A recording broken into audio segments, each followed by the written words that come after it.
अस्सलाम वालेकुम दोस्तों कब्ज़ जो हमें मामूली सी बीमारी दिखती है, एक्चुअल में ये इतनी मामूली बीमारी नहीं है, क्योंकि कब्ज़ हमें और भी बहुत सारी बीमारियां देती है, हमें तकलीफ़ देती है, हमें इरिटेट करती है।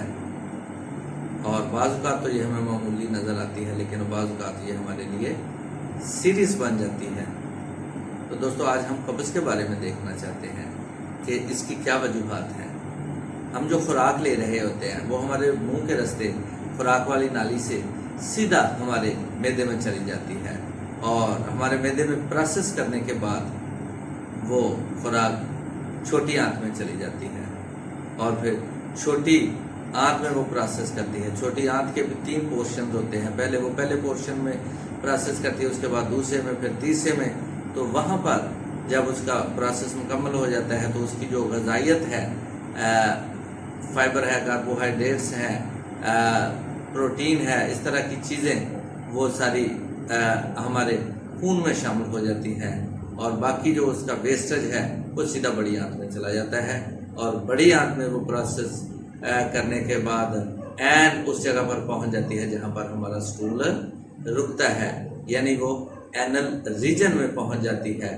और वहां पर मौजूद फिर जो आपके असाबी पट्टे हैं वो आपके दिमाग को ये मैसेज देते हैं कि स्टूल यहाँ पर जमा हो गया है और आपका दिमाग कुदरती तौर पर आपके सिस्टम को बताता है कि आप हाजत के लिए जाएं। और फिर जब आपको ये मैसेज मिलता है तो आप वॉशरूम में हाजत के लिए जाते हैं और वहाँ पर जाके अपने आप को फ्रेश करते हैं। ये तो एक नॉर्मल प्रोसेस है कि आप मुंह के रास्ते खुराक लेते हैं और वो एक प्रोसेस के थ्रू आपके एनल रीजन में पहुंचती है, वहाँ पर आपको एक मैसेज मिलता है और फिर आप इस सारे प्रोसेस को मुकम्मल करते हैं। लेकिन बाज़ का दोस्तों ऐसे होता है कि ये जितना भी आप प्रोसेस कर रहे होते हैं इसमें आपका स्टूल जब आखिर पर पहुंचता है तो वो सख्त हो जाता है, इतना सख्त हो जाता है कि जब आप वॉशरूम के लिए हाजत फील करते हैं तो आप वॉशरूम में जाते हैं, वहाँ पर जब स्टूल पास करने की कोशिश करते हैं तो वो इतना सख्त हुआ होता है कि आपको पेन होती है, आपको तकलीफ होती है, आप इरिटेट होते हैं।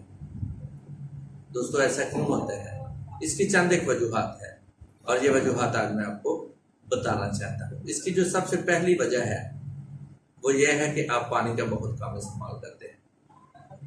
जब आप पानी का कम इस्तेमाल करते हैं तो आपकी आंतें खुश्क हो जाती हैं। जब वो खुश्क होती हैं तो आपके फुजले में, आपके स्टूल में जितना भी पानी होता है वो खुश्क हो जाता है और वो जब पानी खुश्क हो जाता है तो फिर आपका स्टूल सॉलिड हो जाता है, वो सख्त हो जाता है और जब आप पास करने के प्रोसेस से गुजरते हैं तो आपको तकलीफ उठानी पड़ती है। एक वजह तो ये है। दूसरी वजह ये है कि आप जो खुराक ले रहे होते हैं वो आपकी खुराक अच्छी नहीं है, उसमें बहुत ज़्यादा फाइबर नहीं है। आप बहुत ज़्यादा गोश्त खा रहे होते हैं या मैदे वाली ऐसी चीज़ें खा रहे होते हैं जो आपके आंतों के लिए, आपके मैदे के लिए अच्छी नहीं है और वो आपके स्टूल को सख्त बना देती है। एक वजह तो ये है। और एक वजह दोस्तों ये है कि आप जब अपनी खुराक लेते हैं तो उसमें आपका कोई टाइम टेबल नहीं है, यानी सुबह का नाश्ता आज तो आप 9 बजे ले रहे हैं और अगले दिन आप 12 बजे ले रहे हैं। उससे अगले दिन आप कहते हैं नहीं मुझे अभी भूख नहीं, जब भूख लगेगी तो मैं खाना खाऊंगा। इसी तरह दोपहर के लंच को ले लीजिए, एक दिन तो आप 2 बजे करते हैं और एक दिन सीधा आप शाम पे चले जाते हैं 5 बजे या 6 बजे। तो जब इस तरह आप करते हैं, ये वाली हैबिट आप अपनाते हैं तो फिर आपका स्टूल जो है वो सख्त होना शुरू हो जाता है, आपकी आंतें खुश्क हो जाती हैं और आपका वो स्टूल सख्त हो जाता है। और एक और वजह भी है, वो ये है कि आप एक्सरसाइज नहीं करते, आप बैठे रहते हैं। बहुत ज़्यादा बैठने से, एक्सरसाइज ना करने की वजह से आपकी आंतों में स्टूल सख्त हो जाता है और आपको कब्ज़ का मसला बन जाता है। और एक दोस्तों और वजह है कि आप अपने स्टूल को रोक कर रखते हैं, यानी अगर आप सफ़र पर जा रहे हैं तो सफ़र में आपको स्टूल की हाजत होती है लेकिन आप करते नहीं हैं। आप कहते हैं नहीं मैं घर जाकर करूँगा, यहाँ पर तो वॉशरूम अच्छे नहीं है, स्मेल आती है, वगैरह वगैरह।